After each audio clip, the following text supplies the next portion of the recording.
తిట్టుకునుడు, ఇక మీరేం చేసిరని సవాళ్ళ మీద సవాల్ ఇసురుకునుడు, ఇక పెద్ద పెద్ద డైలాగులు కొట్టుడు, కవిత్వాలు చెప్పుడు. ఓ గిట్ల జోలని నడిచింది, కానీ నిన్న గట్ల నడవలే. చాలా ఇరటిగా ఒక దిక్కు అక్కల ఫైటింగ్ అయితే ఇక ఇంకో దిక్కు అన్నల మీటింగ్ అయింది. ఎక్కడిదే నిన్న అసెంబ్లీలో కారు పాటోళ్ళు, పువ్వు పాటోళ్ళు, చెయ్యి పాటోళ్ళు అసలు తగ్గేదే లేదు అన్నారు. చర్చలు నడుస్తూనే ఉండాలి, సభ సాగుతూనే ఉండాలి అని చెప్పి సభ మొత్తం నడిపిస్తే నిన్న రాత్రి 12 కొట్టేదాకా సభ నడిచింది. మళ్ళా సభ అయితే ముద్దుగానే నడిచింది, కానీ ఈ అక్కల కొట్లాటనే మంచిగా లేదు. అగో చూడండి ఏమనుకుంటున్నారు. వాటర్ వస్తలేవని చెప్తాను, మీరు దాన్ని సెట్ చేసుకోండి. ఎమ్మెల్యే గారు ప్లీజ్ అంటుండే, ప్లీజ్ అండి, రన్నింగ్ కామెంట్ వద్దు. నేను మాట్లాడిన తప్పుంటే చెప్పండి. నీళ్ళు రాకపోతే రాలేదని చెప్పండి, నేను ఎవరిని కామెంట్ చేయలేదు అక్కడ. అరే మీ పద్ధతి కాదండి.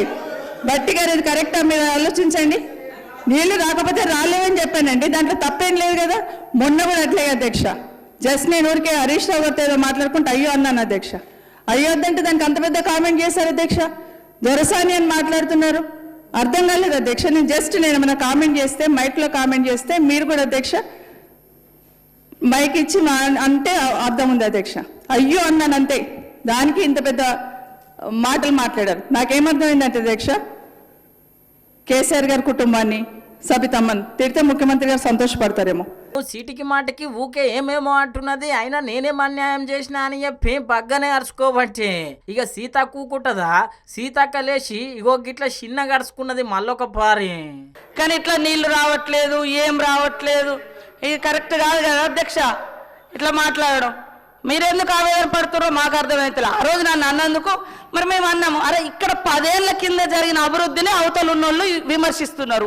నేను టీడీపీ ఉన్నప్పుడు అధికారంలో లేని, ఓడిపోయినాకనే వచ్చిన, కాంగ్రెస్ అధికారంలో ఉన్నప్పుడు కూడా లేను సార్. కానీ ఈ పార్టీలో ఉన్నప్పుడు ఆ పార్టీ మంచి చెడులను కూడా భుజాన్ని వేసుకోవాల్సిన అవసరం ఉంటుంది. అప్పుడు మీరు మంత్రిగా ఉన్న విషయాలను కూడా అవతల విమర్శిస్తుంటే మీరు అక్కడ అవును అనే మాట్లాడుతుంటే నాకు ఆవేశం వచ్చింది అధ్యక్ష. అందుకనే నేను ఆ రోజు అయ్యే దొరసానే అన్నాం. అది మీరు మైక్ తోటి మాట్లాడలే, అసలు మీ పేరు కూడా పెట్టలే. 3 ఉన్నారు ఆడ ఎమ్మెల్యేలు, 3 ఎమ్మెల్యేలు ఉన్నారు. ఇప్పుడు కూడా నేను చాలాసేపు ఆ మేడం మాట్లాడుతుంటే విన్నా అధ్యక్ష. ఇప్పుడు ఆమెకు నా మీద ద్వేషం ఉండొచ్చు, పాపము వాళ్ళు అటు పోయారు కాబట్టి అయ్యో సీతక్క వచ్చి ఇక్కడ మంత్రి అయిందని నాకేమనుకుంటే వాళ్ళని బతిలాడినాం అధ్యక్ష. వాళ్ళని బతిలాడినాం, ఉండండి అని బతిలాడినాం అధ్యక్ష. అట్లేం లేదు, మాకేం ఆమె మీద గౌరవం. ఆమె కేటగిరీ వేరు, నా కేటగిరీ వేరు, నా రాజ్యం వేరు, వాళ్ళ రాజ్యం వేరు. ఎక్కడో మాది అడవులు, వాళ్ళు హైదరాబాద్ సిటీ, వాళ్ళు ఉన్నత వర్గాలు, మేము అట్టరు అడవి బిడ్డలం అధ్యక్ష. మాకెక్కడ వాళ్ళతో కంపారిజం లేదు అధ్యక్ష, మాకు వాళ్ళకి ఎక్కడ కంపారిజం లేదు. మేము ఎక్కడో ఉండేటోళ్ళు, మీరు ఇక్కడ ఉండేటోళ్ళు, కాబట్టి అది కరెక్ట్ కాదు. మీ మీద మాకు వ్యక్తిగతమైన ద్వేషం లేదు. మీరు అన్న మాటలను ఒకసారి మీరు పరిశీలించుకోవడానికి నేను కోరుతా ఉన్నా అధ్యక్ష. ఒక మంత్రి అయిన తర్వాత వ్యవస్థను చూస్తాం, వ్యవస్థలో తను నిర్వహిస్తున్న శాఖలో వ్యవస్థ లోపాలు ఎత్తి చూపిస్తాం తప్పిస్తే కులమేంటి, మతమేంటి, రంగేంటి అని చూడం అధ్యక్ష. మమ్మల్ని కూడా కామెంట్ చేసే వాళ్ళు ఉంటారు అధ్యక్ష. ఎప్పుడైనా ఎక్కడైనా ఎవరినైనా కామెంట్ చేసే చూసారు అధ్యక్ష?